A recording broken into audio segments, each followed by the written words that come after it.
So welcome to this week's Optimal Health Clinic Facebook Live. And this week, firstly, apologies, I'm running a little bit later than normal. This week, I wanted to talk about the role of joy and freedom on the path to recovery from ME, chronic fatigue, and fibromyalgia. And this was triggered by an interesting phenomenon that happens surprisingly often when you're working as a practitioner, that you have running themes in a day of patients. I've recently started taking on some private patients again, which is always a great pleasure, and it's also great to work with some kind of new people. And it's interesting just noticing that there was a theme that ran through two of the sessions that I was doing today, which was the theme of people doing activities that didn't appear at least to have any clear value towards recovery or their life or any clear purpose beyond the fact that they were simply doing it because it brought them joy and pleasure. And in both instances, it was watching box sets or TV shows. And they were both finding that they were watching during the daytime. They were watching 1, 2, sometimes 3 episodes of TV shows. And there was, in both cases, there was a kind of sense of kind of guilt around it, and a sense that they shouldn't be doing it, and they should be resting, or they should be doing activity, or they should be studying, or whatever the kind of the story was around it. And in both instances, the point that I wanted to make was what it sounded like was after years of being in an achiever pattern or helper pattern prior to getting ill, and then years of being diligent on the path to recovery, of doing all the right things in all the right ways at all the right times. It was like a pendulum which had kind of been up here, which was then swinging to a point of rebalancing. That there was, almost like the inner child just wanting to have fun. Like if you think about children, it's like much of their day and their life is built around joy and fun and play and pleasure.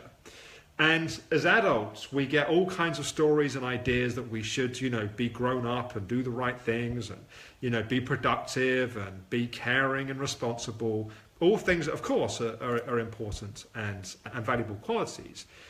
And yet what happens is we negate the value of play and joy and doing things with no clear value or outcome or purpose beyond the fact that we just want to do them, that they just bring us some pleasure, they bring us joy in what we're doing. And one way to think about this is beyond the fact that is an antidote and a rebalancing of the achiever pattern, which in itself is obviously valuable and important. It also, when we're doing things that bring us pleasure and bring us joy, they also allow us to be much more in our body. They allow us to be in more of a healing state because it feels good to be in a body where we're feeling good, happy, positive feelings. It also reminds us why we're recovering. Like, if we're recovering to go back into a life where we have to be responsible and helping and achieving and productive and doing, and there's not a sense of joy and fun in that, it's like, why bother? And why be motivated to do all the things like last week we were talking about, or 2 weeks ago, the role of willpower and just how much discipline and willpower the recovery path takes. Well, if we're not allowing ourselves to have joy and pleasure, then we're not going to sustain with the willpower because it's going to feel like, well, why are we doing this? Why bother? So sometimes one of the best things you can do to facilitate and support your recovery path, assuming it's something that doesn't drain and deplete your system, is veg out on the sofa or, chill out with breakfast or lunch or dinner and watch a great TV box set. Like that not only can that be okay, like it's not something that's going to make things worse, it can at times be one of the most valuable things you can do to actually support the healing recovery process. In fact, there's a story that's become a little bit infamous in Secrets to Recovery, and I can't remember which of the Secrets to Recovery stories it is, but I do remember there's a Secrets to Recovery book that we did a number of years ago, and I remember it was the last story in the book. Maybe if someone recognises it, feel free to post it in the video, or if I get a chance later, I'll go and have a quick look and look at which one it is.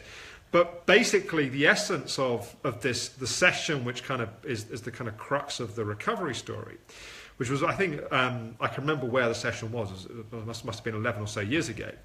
And this person was in the latter part of stage 3.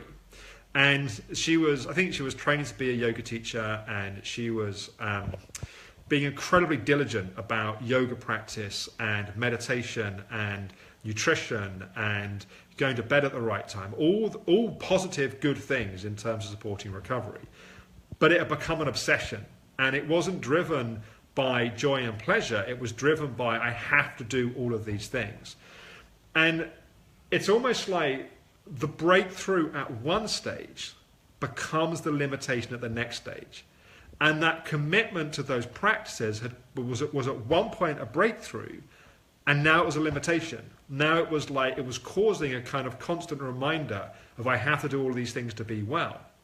And so what ended up coming out of the session was that we ended up agreeing that she was going to stop doing her yoga practice at least as religiously, start drinking coffee, smoking the odd cigarette, and going out partying. And she went and just partied for and I can't remember how long it was between that first session and the next session. I think it must have been 3 or 4 weeks. And I remember she came in the next session and she was like, stop partying, I'm tired of partying. But it was a thing that was needed to break out of that over focus on being constantly being cautious and careful to do the right thing. Now, obviously, this kind of thing is very stage specific. So at stage 1 or stage 2, just throwing caution to the wind, just going off and doing all the things you want to do would be reckless and foolish. And at a certain point in stage 3, testing the boundaries and showing ourselves we can live as a healthy, well person. And a healthy, well person doesn't spend hours a day obsessing around taking care of their mind, their emotions, their body. They live their life and they take care of those things as it's necessary to support living their life. So yeah, remembering this is not permission for people watching this to go, great, Alex says that I can go do whatever I want to do. But at a certain stage, it's important. And maybe at the stage that you're at, what it looks like is giving yourself a break to do some of the things that you love, some of the things that bring you joy, some of the things that bring you pleasure. And they may be very simple things. It may be watching a TV box set. It may be soaking in a hot bath. It may be watching a movie. It may be listening to a piece of music. It may be, if you're more limited in your capacity, it may be listening to Harry Potter story audio tapes rather than always having to listen to Secrets to Recovery, for example. But just as much as we are very focused on the idea of being captain of the ship of your own recovery and you get out what you put in, sometimes what needs to be put in is a valuing of ourselves and joy and things that are really going to nurture and support us. It can be one of the most powerful things of getting us into a healing state. It can be one of the most powerful things in inspiring and reminding us why we're doing all these things, supporting ourselves in recovery.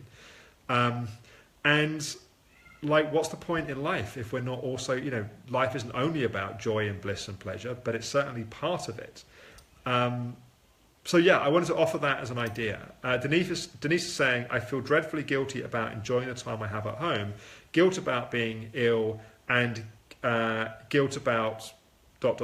Thank you, I need what you're saying. Yeah, so the inner critic is normally the biggest obstacle to the inner child. In fact, is a kind of psychological structure. This is the whole thing in of itself. But there's often a lot of inner conflict between the inner critic squashing the inner child. The more the inner critic squashes the inner child, the more frustrated the inner child gets, and the more you find it leaking out in unhelpful ways. And so the way to work with the inner child is to embrace it within appropriate parameters. And that means getting rid of all the inner critic stuff around guilt and judgment and shame. And that can be a really important piece of work people to do. Yeah, Susan's saying, I understand exactly what you're saying. If I know I'm going out in the evening, I rest for a couple of hours that afternoon, and that works. Yeah, that can be a great way of just sometimes recognizing to do the thing we really want to do, we have to rest up in advance. Tracy's saying, I too feel guilty to stop and not work. So again, working on the inner critic.